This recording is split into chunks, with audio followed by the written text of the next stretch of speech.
Propos Profesi Podcast, mengulik kisah berbagai profesi di muka bumi ini.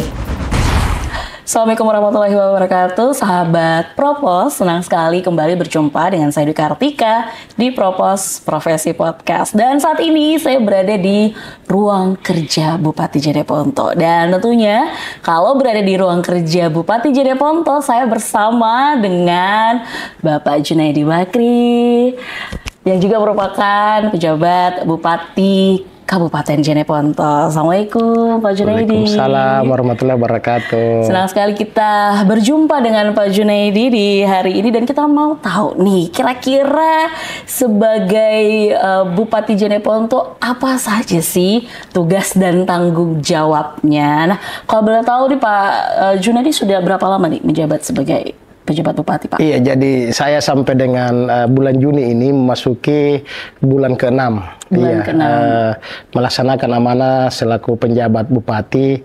Yang pasti tugasnya saya hari ini selaku penjabat bupati adalah memastikan seluruh pelayanan pemerintahan ini berlangsung seperti biasa, karena kita ketahui bahwa bupati definitif sebelumnya itu berakhir di akhir 2023. Oleh karena itu Bapak Menteri Dalam Negeri menunjuk saya untuk di masa transisi ini sebagai penjabat bupati. Baik, nah Pak Junaidi, kalau misalnya mau jadi bupati nih, apakah ada sekolah khusus kah, atau mungkin ada tahapan-tahapan nih yang harus dijalani gitu? Iya, jadi sebenarnya saya sebagai penjabat bupati, saya kan ini ceritanya sebagai pejabat karir. Iya, nah kebetulan kosong sehingga aturannya memang ditunjuk dari pejabat struktural ya, yang ada di pemerintah provinsi ataupun dari pemerintah pusat. Nah, yang saya lakukan selama ini sampai bisa di tempat ini, tentunya yang paling utama adalah bagaimana saya bisa bekerja dengan baik, melaksanakan seluruh tugas-tugas yang diberikan oleh atasan kepada saya, dan yang paling penting juga track record kita selama menjadi ASN. Saya kira itu yang paling utama. Nah, jadi semua warga Jeneponto ini sebenarnya punya kesempatan juga nih ya? Iya, betul. Bisa bercita-cita menjadi bupati Jeneponto ya, Pak Junaidi ya. Nah, Pak Junaidi, sebagai orang nomor 1 nih di Jeneponto, sebagai kepala daerah, tentunya juga sebagai kepala keluarga nih, bagaimana cara membagi waktunya nih Pak Junaidi? Tentunya seharian sibuk dengan bagaimana melayani masyarakat Jeneponto, tapi kan di rumah juga harus ada nih waktu gitu ya. Itu gimana cara membagi waktunya nih Pak? Iya, jadi memang saya selama hampir 6 bulan di Jeneponto, rata-rata sahabat-sahabat saya menyampaikan bahwa kamu luar biasa kerjamu, pasti capek, pasti begini. Tapi bagi saya, niat saya adalah pekerjaan ini kan merupakan pengabdian. Pengabdian kepada bangsa dan negara, pengabdian kepada daerah, dan tentu pengabdian kepada masyarakat. Yang pada akhirnya ini adalah ibadah. Sehingga itu yang memberikan spirit kepada saya untuk tetap maksimal, performance-nya tetap terjaga. Nah, dalam kaitan dengan bagaimana mengatur waktu, ya saya kira kita tentunya di Indonesia, khususnya di Jeneponto kan sudah jelas. Ada waktu-waktu kita disiapkan untuk misalnya Sabtu Minggu bersama keluarga. Iya, tapi lebih dari itu saya tentunya sebagai wujud komitmen saya, ya Sabtu Minggu kalau misalnya ada kegiatan-kegiatan masyarakat atau ada masyarakat yang butuh pelayanan atau hendak bertemu dengan saya tetap terbuka. Tapi waktu keluarga juga tetap berjalan. Tentu menyesuaikan semua karena saya katakan kepada keluarga dan anak-anak bahwa ini sebagai wujud konsistensi saya memilih sebagai ASN, berarti mendedikasikan diri sebagai pelayan masyarakat. Namun yang saya katakan bahwa tentu tidak lepas dari tanggung jawab sebagai kepala keluarga pula. Ya. Ada tipsnya tidak Pak? Bagaimana bisa tampil prima gitu? Ini kan capek, memang tadi katakan capek nih Pak. Ada mungkin menu-menu makanan khusus gitu yang dikonsumsi, atau minum vitamin, olahraga mungkin Pak Junaidi? Iya, saya termasuk orang yang tidak mengkonsumsi vitamin-vitamin tertentu, tapi alhamdulillah tentunya dari sisi bahan-bahan pangan yang saya konsumsi itu memang betul-betul saya jaga. Artinya bahwa waktu-waktu makan saya atur sedemikian rupa, kemudian makannya juga tidak terlalu berlebihan, dan yang paling pasti saya memang setiap pagi itu meminum madu hangat. Nah, itu yang kemudian banyak orang juga bertanya, apa vitamin apa? Saya minum madu dan air hangat dan tentu meniatkan bahwa ini menjadi obat bagi saya. Oke, jadi tidak perlu yang kimia-kimia begitu ya, Pak Junaidi ya. Nah, Pak pernah tidak membayangkan berada di posisi ini, Pak? Bukan sebelum sebagai bupati, ini katanya kepala biro ya, Pak ya? Iya. Pernah tidak membayangkan, wah saya ditunjuk nih untuk melayani warga dari Jeneponto? Sebenarnya membayangkan tidak pernah, ya cuma memang cita-cita saya sejak masih kecil, ya yang pertama itu adalah bagaimana membahagiakan orang tua. Itu yang paling penting karena kita disekolahkan, tentu harapan orang tua bagaimana kita bisa minimal menjadi kebanggaan mereka. Kemudian setelah saya bergabung di pemerintahan, di birokrasi, tentu harapan kita bahwa memberikan yang terbaik kepada masyarakat dan daerah. Nah, kesempatan ini tentunya diamanahi sebagai penjabat bupati. Bagi saya inilah momentum, inilah kesempatan saya untuk bagaimana bisa memberikan yang terbaik kepada masyarakat, khususnya masyarakat Kabupaten Jeneponto dan tentunya dalam bingkai NKRI pada umumnya. Sehingga saya juga terus terang hampir setiap hari membangun menemui masyarakat, bersilaturahmi dengan masyarakat, karena saya mau memberikan kepastian kepada masyarakat bahwa pemerintah setiap saat selalu hadir membersamai mereka. Ya, apalagi di Jeneponto ini sebagian besar adalah petani. Tentu dengan hadirnya kita ini, kami sebagai pemerintah di tengah-tengah mereka, ini mereka akan semakin bersemangat untuk bagaimana mereka melaksanakan kegiatan aktivitasnya terkait dengan usaha-usaha di bidang pertanian. Nah, kan ini banyak tuh Pak, kalau dari berbicara pertanian kan ada kayak kalau di Jeneponto kan petani garam, kemudian mungkin ada beberapa potensi-potensi lainnya gitu Pak yang bisa digali. Kalau di Jeneponto ini ciri khasnya apa nih Pak yang menjadi daya tariknya? Iya, jadi saya kepada masyarakat setiap ketemu saya memberikan spirit kepada mereka bahwa Jeneponto ini memang diciptakan sangat sempurna, karena selain ada laut pesisir yang notabene ada ikan udang, kemudian ada dataran rendah yang padi jagung, kemudian dataran tinggi sayuran dan buah-buahan, pada bagian lain kita juga ada garam, sehingga saya katakan ini sangat sempurna.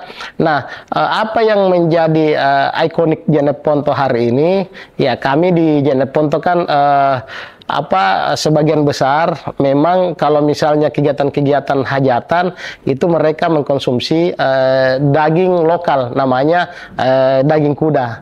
Ya, ada kuliner lokal kami yang kemarin sudah mendapatkan pengakuan HAKI ya dari Kemenkumham, yakni gantalak jarang atau disingkat ganja. Iya, disingkat ganja. Jadi ganjanya bukan iya. Ini memang kami sengaja brand ganja supaya lebih ekstrim, orang lebih mendengar, lebih tertarik. Kira-kira apa sih itu makanan khas Jeneponto yang dinamai ganja seperti itu ya. Oke, baik. Nah, dari segi kuliner, selain kuliner ada apa saja nih Pak? Kami di Jeneponto selain kuliner, di sisi lain juga memang dengan potensi sumber daya alam yang sempurna. Saya katakan tadi ada wisata pesisir, kemudian ada wisata-wisata agro di pegunungan, sehingga kita di pesisir ada kitesurfing, yang informasinya sampai dengan hari ini kedua terbaik di dunia. Kemudian ada air terjun Bossolo di Rumbia, kemudian ada beberapa spot-spot wisata yang kami dorong selama ini di Jeneponto ini berbasis desa, pengelolanya berbasis desa, sehingga alhamdulillah di belakangan ini kami mendapatkan apresiasi dari pemerintah pusat, dari Kementerian Pariwisata ya untuk penghargaan sebagai terbanyak mengembangkan desa wisata di Jeneponto.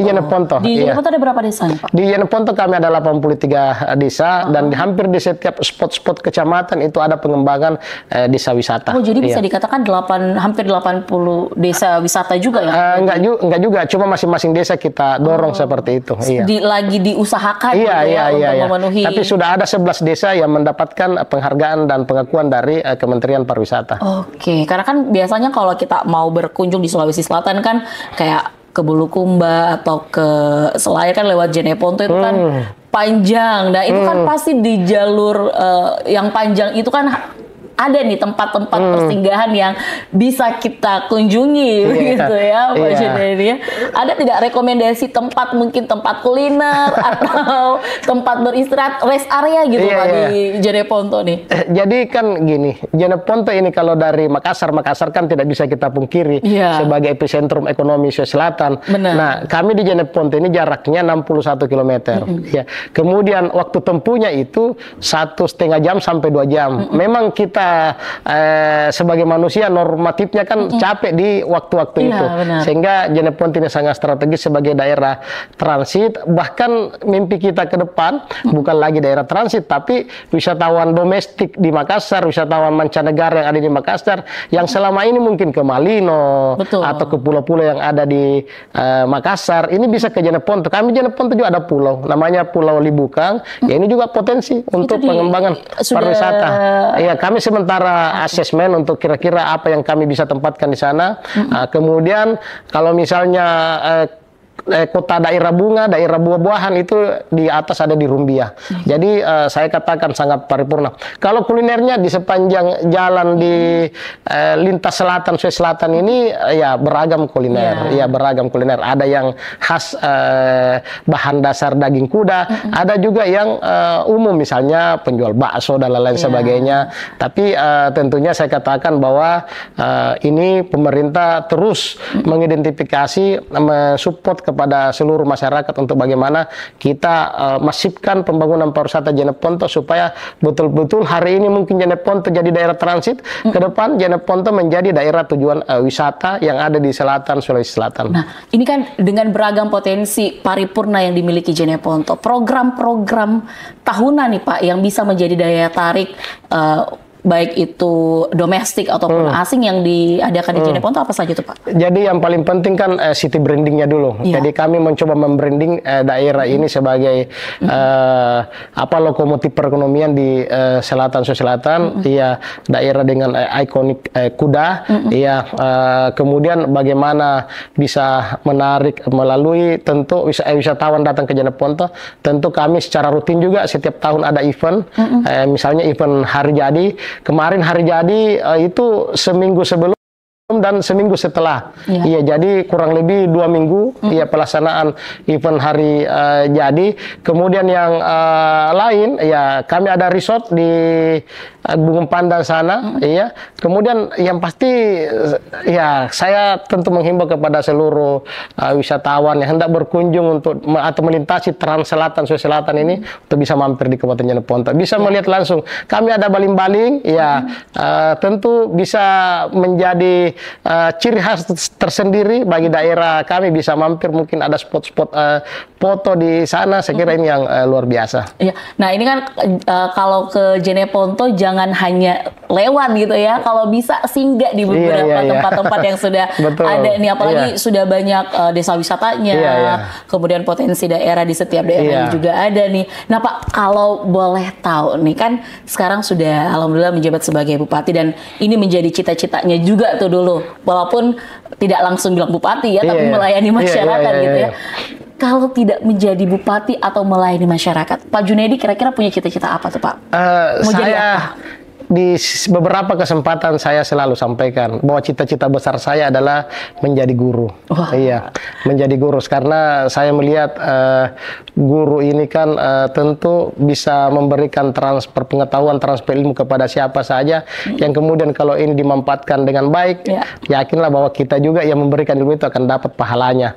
Dan ini tentu akan berantai kepada siapa saja ilmu yang kita berikan ini bermanfaat. Kedua, guru bagi saya adalah profesi yang paling mulia karena dengan guru kita bisa seperti ini. Tanpa guru saya tidak bisa bayangkan bagaimana kondisi sumber daya manusia yang ada di daerah. Baik, wah ini senang sekali kita berbagi sama Pak Junaidi memotivasi, menginspirasi kita juga, dan tentunya untuk warga Sulawesi Selatan tidak hanya Jeneponto ya Pak Junedi, silakan juga datang ke Jeneponto menikmati segala potensi yang dihadirkan ya di Kabupaten Jeneponto, mau dari segi kulinernya, kemudian wisatanya, budayanya, semua ada di Jeneponto. Terima kasih Pak Junedi kebersamaannya bersama tim Propos RRI Makassar. Kita berjumpa di Propos berikutnya. Assalamualaikum warahmatullahi wabarakatuh. Waalaikumsalam.